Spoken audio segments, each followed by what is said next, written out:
when the dead will hear the voice of the Son of God. And those who hear it will come to life. Just as the Father is himself the source of life. In the same way, he has made his Son to be the source of life. And he has given the Son the right to judge because he is the Son of Man. Do not be surprised at this.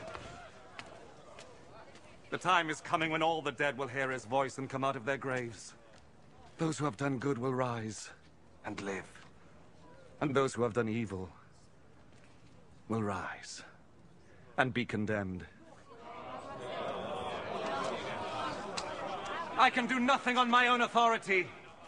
I judge only as God tells me, so my judgment is right. Because I am not trying to do what I want, but only what he who sent me wants.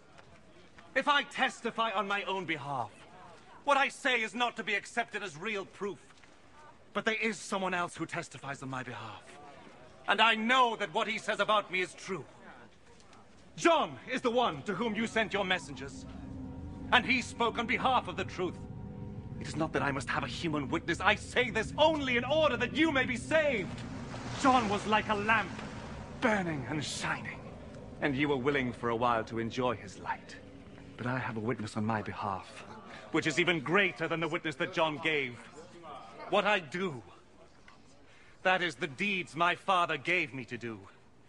These speak on my behalf and show that the Father has sent me. And the Father who sent me also testifies on my behalf.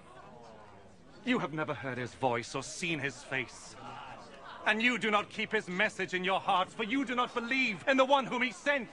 You study the scriptures because you think that in them you will find eternal life. And these very scriptures speak about me, yet you are not willing to come to me in order to have life. I am not looking for human praise, but I know what kind of people you are. And I know that you have no love for God in your hearts. I have come with my Father's authority, but you have not received me. When, however, someone comes with his own authority, you will receive him. You like to receive praise from one another, but you do not try to win praise from the one who alone is God. How then can you believe me? Do not think, however, that I am the one who will accuse you to my Father. Moses, in whom you have put your hope, is the very one who will accuse you. If you had really believed Moses, you would have believed me, because he wrote about me. But since you do not believe what he wrote, how can you believe what I say?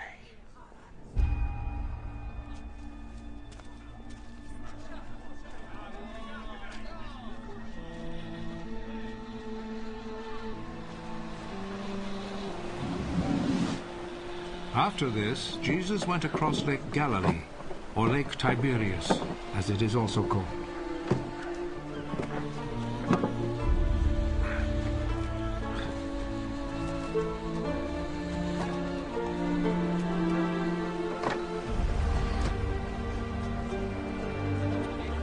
A large crowd followed him because they had seen his miracles of healing the sick.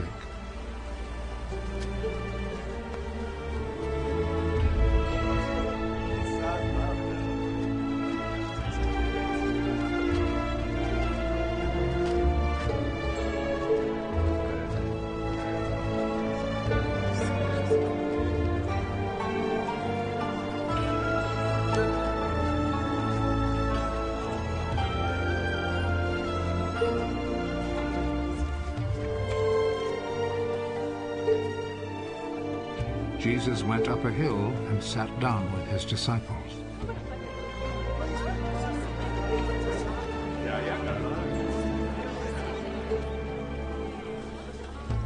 The time for the Passover festival was near. Jesus looked around and saw that a large crowd was coming to him.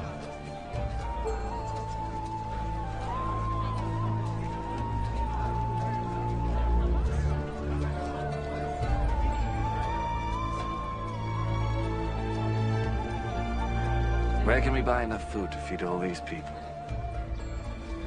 He said this to test Philip. Actually, he already knew what he would do. For everyone to have even a little, it would take more than 200 silver coins to buy enough bread.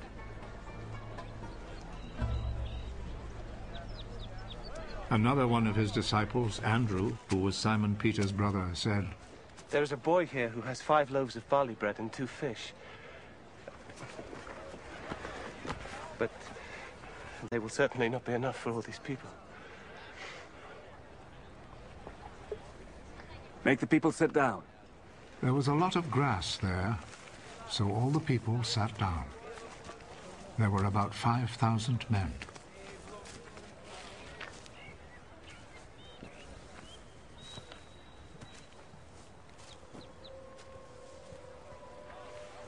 Jesus took the bread, gave thanks to God,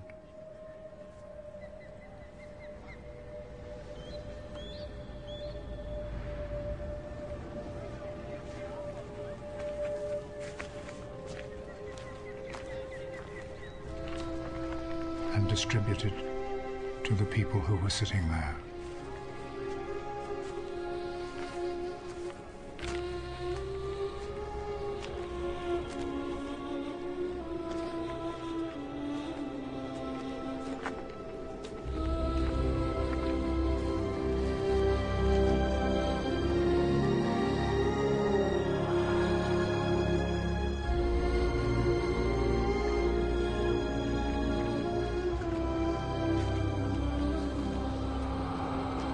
He did the same with the fish.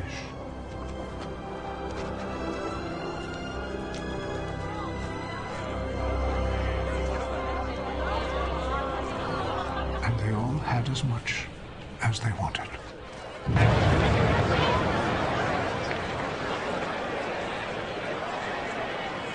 When they were all full, he said to his disciples, Gather the pieces left over. Let us not waste a bit. So they gathered them all and filled 12 baskets with the pieces left over from the 5 barley loaves which the people had eaten. Seeing this miracle that Jesus had performed, the people there said, Surely this is the prophet who was to come into the world. Jesus knew that they were about to come and seize him in order to make him